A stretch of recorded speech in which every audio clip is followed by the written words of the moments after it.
agency begins in a week, and we have the top 100 posted at ProFootballTalk.com. If you're watching on NBCSN or Sky Sports USA, there are the top 10. Inevitably, somebody's going to pay too much for someone, and they're going to regret doing it, but that's what happens every year in free agency. So we have decided to take a look back on free agency's past and do a draft of the worst free agent signings of all time. And Chris, to determine who picks first, we will play our daily game of rock, paper, scissors. I stand corrected. Thank you. Rock, paper, scissors. Are you ready to lose rock, paper, scissors? I am. You ready? You ready? Here we go. Right. Get it in the screen, and we can't see it. Center I'm yourself. ready. Here we There go. we go. Yeah, I'm cheating. Here we go. Rocks, paper, scissors, shoot.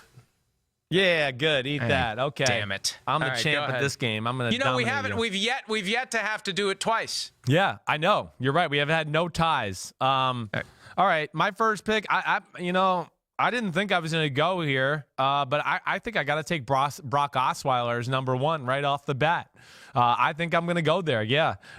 First of all, I think for so many reasons it was the worst signing we've seen, especially here in recent history. But, here is Brock Osweiler, who didn't do anything special for that Denver Broncos team in the 2015 season. He beat the Patriots in overtime. Yes, I get that. But, we're talking about one of the all-time great defenses, in the history of the NFL that season. And then he did get benched at the end of the year for the worst-rated quarterback in football that year, which was Peyton Manning, okay? So yeah, but it's still Peyton Manning. I get that. We could say it's still this and still that, but he still wasn't worth the damn really at the end of that year. That's just the way it was. You said that, not me. I did. Chris Simms said that, Peyton. We know you're listening. Chris Simms. That's right. The football gods deserve to give him that anyways, because he had carried other teams for a lot of years by himself in a lot of ways. So, hey, I have no problems with that. But Brock Osweiler, then, of course, yes, the Denver Broncos don't sign him back. They almost did. But then Houston signs him without really sounding like they had the due diligence of the whole team and organization as far as coaches and people studying, getting to know the guy all together. And then there he is, the starting quarterback for the Houston Texans for a big amount of money with a team that had been desperate for a quarterback for a while. So they made a desperate move and got Brock Osweiler before they really knew what he was as a person or a player. So I got to put that up there as far as the worst free agent signing I certainly can remember here in recent history.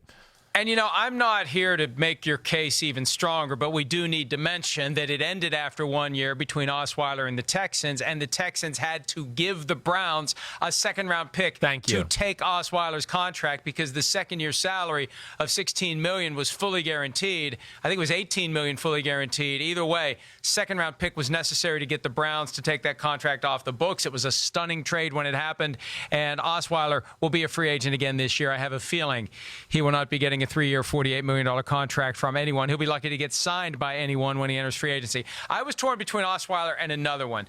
And I didn't know which way I was going to go, but you've helped resolve it for me by getting the first pick. Albert Haynesworth, to me, when I think free agency bust, that's the first guy that comes to mind because it was such a big splash by Washington. And, Daniel Snyder trying to go out there and buy himself a championship caliber team.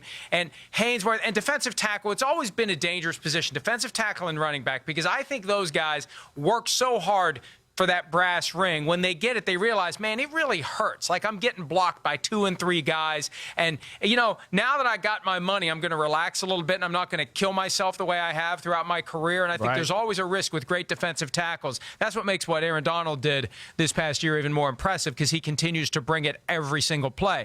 But they took Haynesworth and what do? They had him for 1 year and it was Then the second year they bring in Mike Shanahan and it's a big mess and they change from a 4-3 to a 3-4 and Haynesworth doesn't want to play the 3-4 and it was just a distraction. It was ugly. In hindsight, they should have traded him to the Browns and given a second-round pick to get him off the books after 1 year. But Haynesworth, to me, Haynesworth and Osweiler, both, I'd say, co-worst free agent signings of all time. But for me, Haynesworth just stands out a little bit more because it was a microcosm of the dysfunction that Washington has had for the last 20 years. Oh, very good word there. Very nicely done. But yeah, I think if Osweiler wasn't available, that's really who I was tossing it up with between Albert Haynesworth and oddly enough, I was on the Tennessee Titans team with him when he was getting ready to go into free agency and do all of that.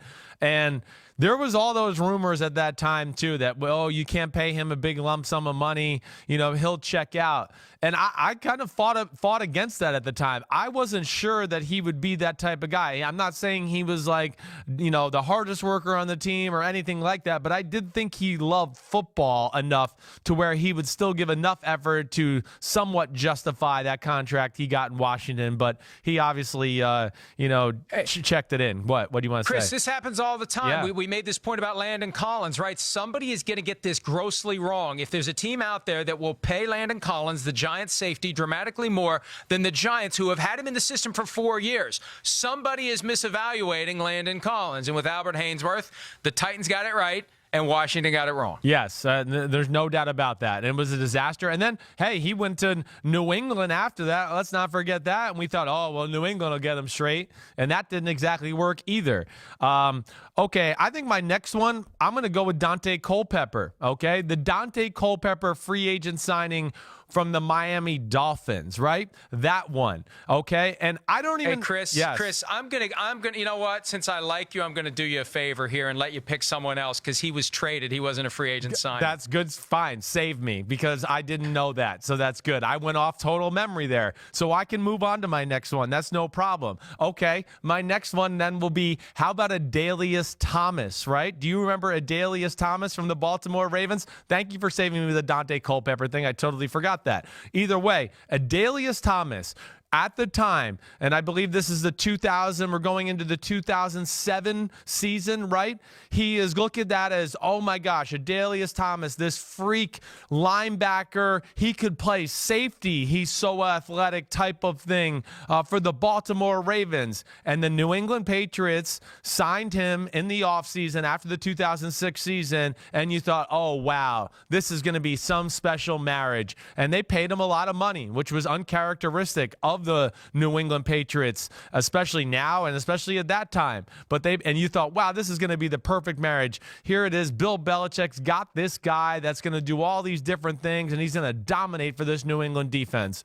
Well, I'm not going to say he had a horrible time in New England. He was solid, but he certainly didn't live up to what they paid him. And they paid him to be a difference-making type of linebacker, outside linebacker, pass rusher, do all these different things. And that experiment did not work by any stretch of the imagination. And I think it was maybe, 3 years he lasted there in New England before that was all said and done, and they moved on. So I look at that as one of the worst free agent signings I can remember, because I thought the player was going to be pretty damn good, and I thought when he went to New England, oh, watch out. And, of course, it didn't work out.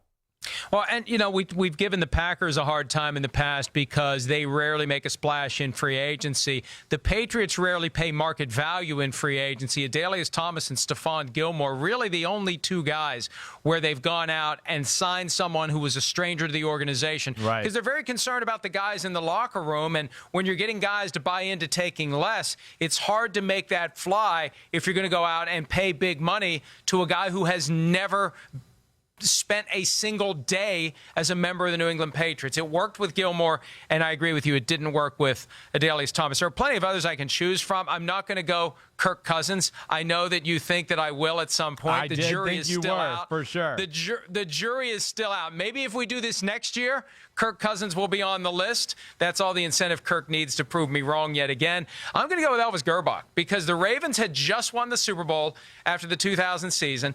They let Trent Dilfer go. Trent Dilfer was the quarterback, and it's not like he was Johnny Unitas in Baltimore, but he was still a guy who won a Super Bowl. They pay Elvis Gerbach a 5-year, $30 million contract, $11 million guaranteed that he made under that deal, and he lasted all of 1 year with the Baltimore Ravens. So I'm not saying they should have kept Dilfer, but boy, they were in a great position with that defense. Yes. With that defense to go out and upgrade at quarterback, and they thought they were getting an upgrade in Gerbach, and they weren't, and that was that. After 1 year, Gerbach was done. Yeah, that's a good one. He was on my list as well. I certainly thought about that. Yeah, that was one of those where, the Ravens might have outthought themselves there a little bit and just stayed with the formula that made them win the Super Bowl. Yeah, Dilfer might have not let up just lit up the world as far as stats and things like that. But he played a style and a type of game that fit their team ultimately, and they tried to change their team and throw the ball more and be a different offense with Elvis Grbac, and they weren't quite as good. That defense was special, but yeah, it was not a good look for the Ravens or Elvis Grbac. Okay, I think the next one I'm going to go with, and I feel bad about this a little bit because the guy was an awesome player, but I think I'm going to go with Nnamdi Asomugha of the 2011 Philadelphia Eagles. Dream team. The dream team, right? And that's part of the reason I'm taking him, because he was really the starting point for that conversation. Nnamdi Asomugha, and I want to defend him here and make sure this is clear, was absolutely awesome with the Oakland Raiders for the majority of his time there. He was one of the best corners in football. But when he got to 2009, 2010, it was really good, but not as great as it had been. And he goes to Philadelphia, and they gave him a 5-year, $60 million contract, of course. And that was the starting point for the dream team. And it was just underwhelming from get-go. The Philadelphia Eagles thought they were going to get this shut-down island corner. We can put him on anybody, and he will cover the other team's top receiver. Well, it failed miserably. Nnamdi Asomugha's skill set started to fall apart, day by day, basically. And yes, within 2 years, after a 5-year, $60 million contract, he was out of there in Philadelphia. And that whole signing in general, along with some other players, really affected that Eagles team through that time period.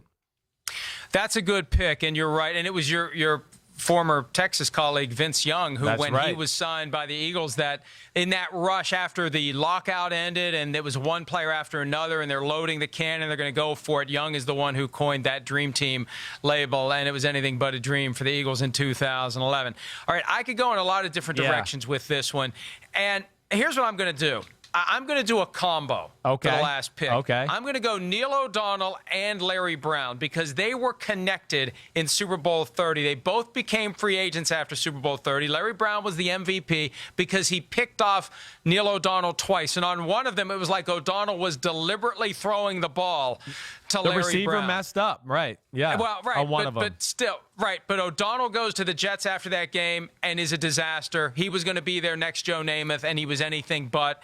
And then Larry Brown goes to the Raiders, hardly plays over the next 2 years. Both of those guys, so much focus in the 95 season and Super Bowl 30 particularly. And it just shows you that teams can get caught up in that. And Super Bowl MVP, I remember it happened with Dexter Jackson after the Buccaneers won Super Bowl 37, and he went to Cincinnati, and he never did anything there. Right. But together, Neil O'Donnell and Larry Brown linked in Super Bowl 30. Both became free agents. Both were disasters. Yeah, I mean, they were. It wasn't pretty. I mean, it's cheating that you just took 2 players of the last pick. That's all right. But it is your show, so we'll let it go. Hi, I'm Mike Tirico, and thanks for watching. Make sure to hit subscribe for the latest news and highlights from NBC Sports.